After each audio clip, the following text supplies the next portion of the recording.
my children safe. Because my job is, I don't care how you feel about that. I'm going to tell my child the truth. That shouldn't offend you, but I want my child to come home. I ain't heard me. I do. I want my child to come home. I want my child to, and that it is what it is. And so therefore, the Bible says in Hebrews 12:6, he said, for whom the Lord loveth, he also chasteneth, and scourges every son whom he receiveth. He says, well, I love you, I got to whoop you. And so you are not really a child of God until you get some whoopings. I learned that. And he said, because he scourges every son he receives. Y'all say, well, I ain't doing nothing bad, so I shouldn't get no whooping. Guess what? The Bible says, if you produce fruit, every tree that produces fruit, he purges it. That means he takes a stick, he beats off all the dead branches so they can produce more fruit. I can't cry. Y'all don't want to hear that one. So we all get whooped in this family. And like you ain't whooping, I'm gonna get whooping. You know y'all do, we get older, you know. Sometimes we beat that first child, but for the younger ones, we get to the point we get tired of whooping by that time. We get a little more softer sometimes. We don't whoop like we used to with the first one. We all firstborn inside have to say that, don't we? We got it rougher than the other one sometimes. We think that sometimes. We think that. But the truth of the matter, I was in my family, I was in my family. But the truth of the matter is, if you're gonna be a child of God, we all get whoopings. I ain't want to hear that one. But it is not fun to be chastised by God. It ain't fun to get whoopings, but it's for my good. Because in Hebrews 12:11, it says, now no chastening for the present seems to be joyous, but grievous. Nevertheless, after it yielded the peaceful fruit of righteousness unto them which are exercised thereby. That's the spiritual privilege. The enemy and the world can see us being chastised by God for our rebellion, and they think that it is meant to destroy us, but God has ordained it for my good. Because I'm his child, I get whipped, I get beat sometimes, but my Father loves me enough not to kill me. But if you are not his child, the world and the enemy will beat you with every intention of killing you. I preached it one time to young people. The devil ain't playing with you. Keep on playing when you want to. He's not playing with you. He plays for keeps. He wants to steal, to kill, and destroy you. He's not trying to teach you no lesson. Anytime a good parent, when they whoop a child, they teach them a lesson, don't they? They're going to talk to them. They teach them a lesson. But the world is not trying to teach you no lessons, y'all. But the devil is not trying to teach you a lesson. He's trying to kill you. And after God is through whooping, he still feeds us. Y'all better hear this. Then every time I'm going to whoop you and say, go take me, you need to go eat now. It's over. Still go take me something to eat. He still feeds us. He still cares for us. He still accepts us. And he still loves us. I know that the chastisement is harsh. But my spiritual privilege, it assures me that he loves me too much to kill me. I'm going to preach this thing. Therefore, I won't waste the whooping, y'all. I will learn from it. Because for a good child, the disappointment of the father is worse than the whooping. Sometimes I know I got to go through some things. God is going to chastise me. He's going to whoop me sometimes. Sometimes when he whoops me for, you'll never know. It's some secret rebellion. I'm going to preach the elevation inside here. It's some secret stuff inside of me that he never lets you know. Because that's family business. Y'all ain't heard me. That's family business. And so he's going to deal with me. But guess what? I'm not going to waste the whooping. And a good child realizes that I hate the whooping. But beyond that, I disappointed you. I hate that I was put to the test and I did not come through. That's a good person. That's why I tell people say, this doctrine, it allows people to sin. No, it don't. It allows people who are not children of God to sin. Because if you're not his child, you don't care about disappointing him. But if you are his child, y'all didn't hurt me. If you are a child of God, the whooping is bad, but the disappointment is worse. It's worse to me that I let God down. It's the worst to me that I did not come through at my time of testing. So the whooping is bad, but the disappointment is worse. That's why we can preach this. If you believe that, if you really love God, you'll never want to sin. You're not looking for an excuse to sin. You say, Lord, I never want to disappoint my Father.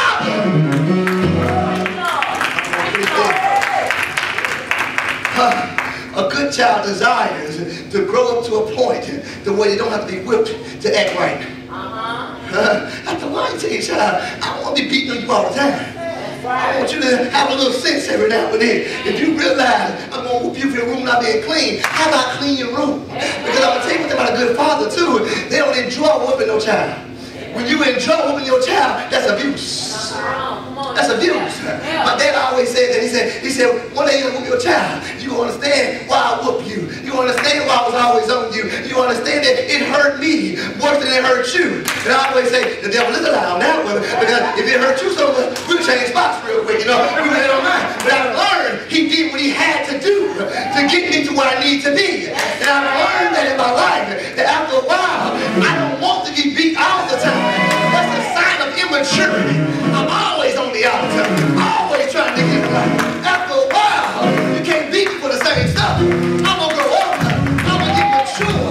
I'm not going to waste the whooping. The Paul says that we should move on to maturity. Your spiritual privilege is granted so you can have time and grace to move to maturity. I'm going to break this one down because he wants you to have time and grace to be mature. After enough whoopings and enough teaching, children become mature enough to make the right decision without the threat of corporal punishment. Thank God, you know, my son is 14 years old now, and he's getting to a place now inside of his life. I didn't always threaten to beat him for his stuff to go right in the house. He's now mature. And I love you going to a young man. I talk about him a lot, don't I? I love you going to a young man. I really appreciate that inside of his life. I can tell him some things now, and he'll get it done most of the time. You know, he'll get it done because he's getting more mature. And that's what God wants. He said, Daniel, I could have killed you a long time ago. Call yourself saved, but you are not yet at maturity. There's a lot of stuff I could have brought you down and shut you down for. Could have cut you off for. But I was giving you time to grow, time to be mature. That's why you can't waste your privilege. It graces you to be humble enough to be whooped, but wise enough to learn from your whoopings, to learn from your mistakes. So we whoop for the same thing.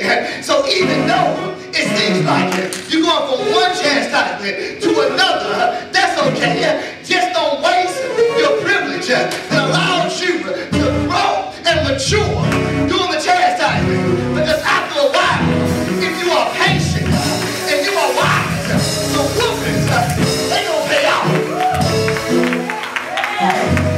Can anybody testify that mama beat you, daddy whooped you, but after a while, the whoopings pay off? It will produce some fruit in your life. The whoopings, they saved my life. I'm going to be right here and tell you, my daddy beat me sometimes, but it saved my life. My heavenly Father whooped me sometimes, but it saved my life. The whooping saved my life, y'all, because God could have let me stay in my sin. He could have let me stay in my error and receive the wages of my sin. But the devil is a liar. Because that's spiritual privilege. I have an advocate with the Father. Because of my spiritual privilege, I'll be chastised, but not destroyed. Because my spiritual privilege was meant to curse me, to produce a blessing in me. So stop crying that you were chastised. He could have killed you. He could have allowed you to kill yourself. I gotta say this. And I'm waiting on my time. I gotta say this. You gotta understand something. Sometimes the stuff that we do, if we allow God, if God allowed in our life, we would have killed ourselves. Oh, I'm gonna preach this real quick. Because sometimes mama told you to stop doing that. Daddy said stop doing that. The preacher come in preaching, and you and your sin, you and your rebellion, and the preacher tell you, and you don't want to hear that either. So God says, since you won't hear them, I'm going to whoop you. I'm going to make you understand that you shouldn't be doing what you're doing. And let me hear you. Let me tell you this. You better thank God for the whooping. Because if you kept on doing that, you would have killed your own self. Your sin would have messed you up. Your sin would have killed you. But God says, before it happens, I'll beat you. I'll chastise you. I don't want you to die. I don't want you to be lost. I wish that none should perish, but that all should come to repentance. But again, I'm 36 years old. I've learned that every whooping, it was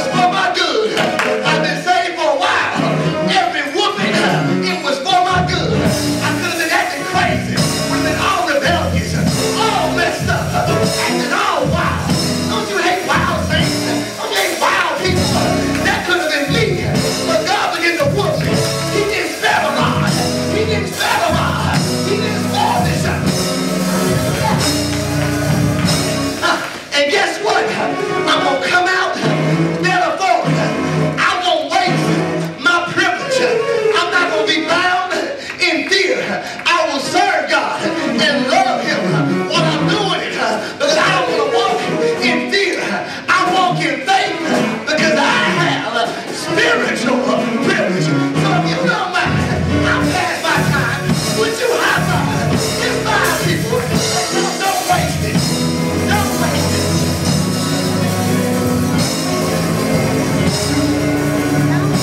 Don't waste it. Don't waste it.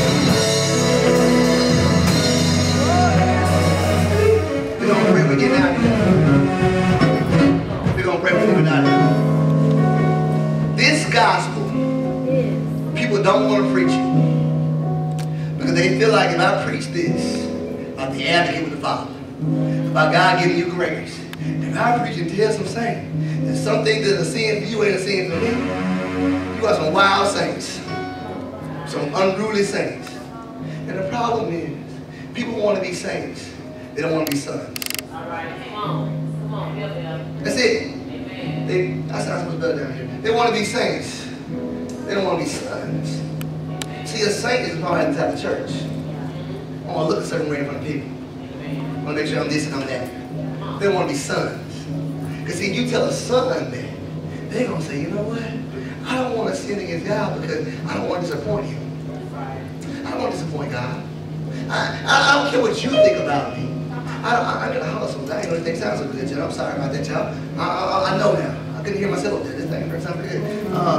So we don't understand it. So people look at you and say, you know what? You know, do this, do that. I said, but I'm a son. Why don't you do that? Because God told me I can't do that. That's it. Let me tell you something else too. I learned this about children. Who got more than two inside? More than one inside here? More than one child. More than one child. Very good. Let me tell y'all. All y'all ain't gonna tell the truth and say you don't treat y'all the same. That's right. Treat them all right though. You treat them all the same. Isn't that true? Y'all didn't want to say, no, that ain't right. I don't treat all my children the same. No, you're not. Because they're different. They're different. They're very different. There's something that work on one and work on the other. Come on, brother, right here. Moving and work on him. That boy can take him. I mean, take him like a champ, man. Bet that laugh and pick with that. He can just take him. Me? No, sir. No, sir. I did not like no whoopings. I did not like it. I did not enjoy it. My brother, we'd be playing outside, and we'd be like, I said, man, you know, they don't we do that. All right, so it'll be working. It'll be working. Seriously. No, it'll work. We're going to do it anyway. We're going to do it anyway. You know, there's certain things don't work on them. But guess what? Mama would come to him and say, Mama, you don't do no more. And a small, still voice. And guess what? Be good. We ain't the same. Amen? We're not the same. And so that's why I've learned, if we're children of God, y'all inside here, stop basing your life on somebody else. That's right.